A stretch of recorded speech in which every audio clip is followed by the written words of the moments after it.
دا ورو سوال کړی دی، ډېر مزیدار سوال دی.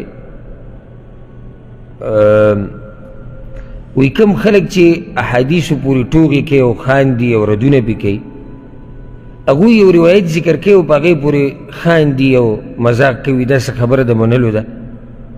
هغه روایت امام بخاري راوړی دی عمرو بن میمون نه، او عمرو بن میمون وایي چې ما د جاهلیت په زمانه کې شادوګان لیدلي او ما یو پیر دا قصه تاسو ته بیان کړې مو. شادوګان لیدلي چې هغوی راجمع شو او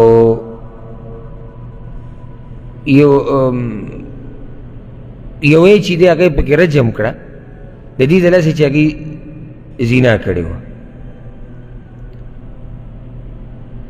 نو اوس وایي دا خبره وایي دوی خاندي دې پورې چې دا کېږي، یعنې شادوګان او بیا زنا وشي او بیا پکې راولګي کمې چې زنا کړې ده هغه پکې مړه کړي او شادوګانې مړه کړي او رجم یې کړي، دې پورې وایي خاندي. نو سوال دا دی چې داسې روایت شتي. یو دویم دا چې حیوانات او ځناور یو بل سره ودونه کوي او زینات یې کېږي د هغوی نه. جواب د دې مسلې هغه دا دی، دا قصه امام بخاري رحمه الله راوړې ده عمرو بن میمون نه، دا صحیح خبره چې په صحیح بخاري کې ده. عمرو بن میمون، او عمرو بن میمون د ده په باره کې چې تاریخ وګورې، عمرو بن میمون ابو عبدالله الکوفي دی د جاهلیت په زمانه کې هم پاتې شوی دی او بیا په اسلام کې هم پاتې شوی دی او مسلمان شوی، خو د رسول صلی الله علیه وسلم لیدلی نه دی. نو ځکه دته صحابي هم نشي ویلی او دته تابعي هم نشي ویلی، دته مخضرم ویلی کېږي. د دواړه زمانې لیدلي دي، د اسلام زمانه هم لیدلې ده، د جاهلیت زمانه هم لیدلې ده. نو اول خو دا خبره ده چې عمرو بن میمون خبره ده، نه د پیغمبر خبره ده نه د صحابي خبره ده. اول خو دا خبره یادول پکار دي. او هغه دا تفصیلي ذکر کړې ده په یو بعضو کتابونو کې، دا ښه تفصیلي راغلې ده چې یمن کې وي دا قصه شوې وه او ما ګډې بیزې ساتلې. نو هلته چې دی نو ما دا قصه لیدلې وه. نو اول خو دا خبره یاده کړي چې دا نه د رسول صلی الله علیه وسلم خبره ده نه د صحابي ده. عمرو بن میمون چې دا یو دینداره مسلمان سړی دی، مخضرم دی، د تابعینو نه غوره دی، د صحابیانو نه لاندې دی.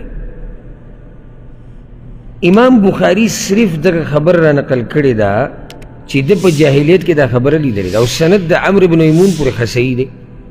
یعنې په امام بخاري خو جرح نشي کېدی، جرح او په امام بخاري اله کېدی چې یا خو سند کمزوری وی یا امام بخاري ویلی چې پیغمبر وی یا امام بخاري ویلی چې صحابي وی. نو امام بخاري خو تا ته سبا خبره کړې چې عمرو بن میمون وی چې ما د جاهلیت په دور کې داسې خبره لیدلی و. ایمان قرآن او حدیث باندې دا پوره ایمان پکار دی، په دې کې اخوا دېخوا نه کېږي. او چې کله تابعینو کې څوک څه خبره کوي هغې له موږ د حدیثو درجه نه ورکوو چې دا داسې دي لکه څنګه چې رسول الله وسلم خبره کړې چې په دې به لازم ایمان راوړي او که اخوا دېخوا شوې نه ته به کافر کېږې. نه، په دې کې ډېر احتمالات شتي.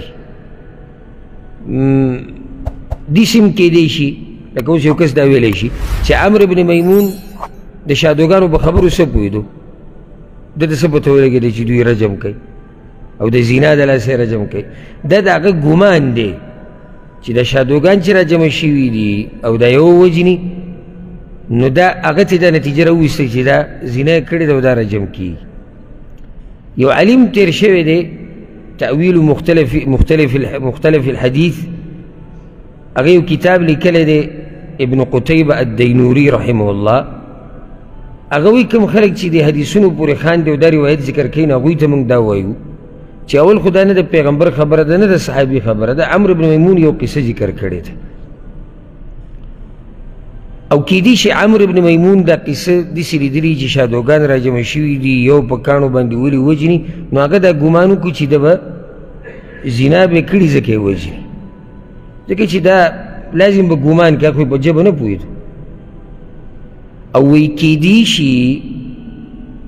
شي زنا یې کړي ځکه چې په بهایمو کې او ځناورو کې مشهور په زنا باندې هغه د شادوګان دي.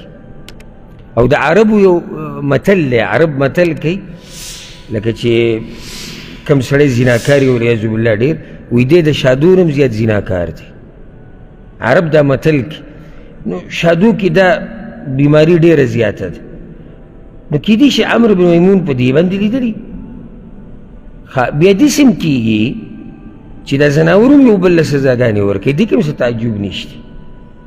دا څه د عقل نه بعیده خبره خو نه ده چې زناور را جمع شي یو ټولګی او یو له پکې سزا ورکړي، مړي کړي، زخمي کړي، پکې هېڅ دغه نشته. او شادوګان چې یو بل ولي راولي، یو بل له چې سزا ورکوي په دې لاسونه یې ورکوي. او دا انسانانو ته په دې زناورو کې انسانانو ته دا ډېر نږدې دي. نو د دوی سزا هم دي شي. نو داسې خبره بعیده نه ده.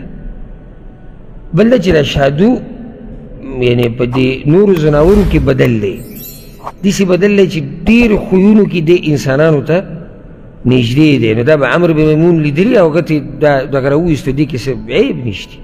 اگر که بعضو علماو د دې نه انکار کړی دی، دا نشي کېدی او شادوګان مکلف نه دي، نو څنګه هغوی رجم کوي؟ هغوی باندې خو دا مسله نه دی ایښودی شوې. نو موږ دا وایو چې دې کې هېڅ یعنې بعیده خبره نه ده چې دا قصه دي حقیقي. او عمرو بن میمون چې کوم ګمان کړی دی هغه دې صحیح، ځکه چې د حیواناتو دا کومه دنیا چې ده که نه، که د دې په باره کې تاسو مطالعه وکړه یا هم په انټرنیټ باندې وکتو، نو دا یو ځان له دنیا ده چې دې کې عجایبات پراته دي. حیران به شي دغه عجایباتو ته.